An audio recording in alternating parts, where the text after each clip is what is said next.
તો આ તરફ ગિરિમથક સાપુતારામાં પણ સતત બીજા દિવસે વરસાદ જોવા મળી રહ્યો છે। પર્વત પર ધુમ્મસની ચાદર પથરાતા આહલાદક દ્રશ્યો પણ સામે આવી રહ્યા છે। વાદળછાયા માહોલ વચ્ચે ગરમીથી આંશિક રાહત પણ અનુભવાઈ રહી છે। પ્રવાસીઓએ પણ વરસાદની મોજ માણી હતી। તો સાપુતારામાં પણ સતત બીજા દિવસે વરસાદ થઈ રહ્યો છે। જે દ્રશ્યો સામે આવી રહ્યા છે આપ જોઈ શકો છો। નયનરમ્ય દ્રશ્યો સાપુતારાથી પ્રાપ્ત થઈ રહ્યા છે।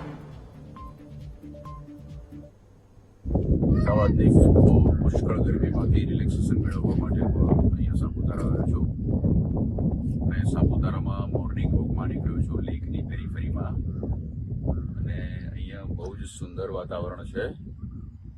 ધુમ્મસ અને ફોગ અને એટલું સરસ છે કે મજા આવી ગઈ। સવારમાં અહીંયા મોર્નિંગ વોક કરવાની ખૂબ મજા આવે।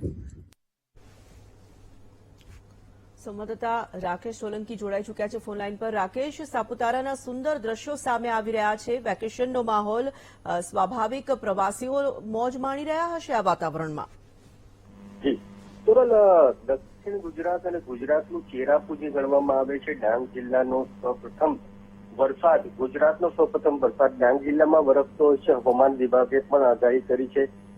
સતત વરસાદ નું આગમન શરૂ થઈ ગયું છે। ડાંગ જિલ્લામાં ચારે તરફ વરસાદી માહોલ જોવા મળી રહ્યો છે।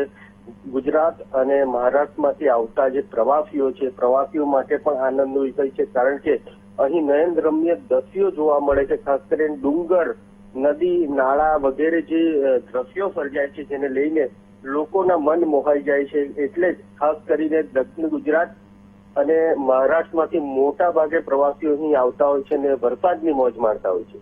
તોરલ, ધન્યવાદ રાકેશ।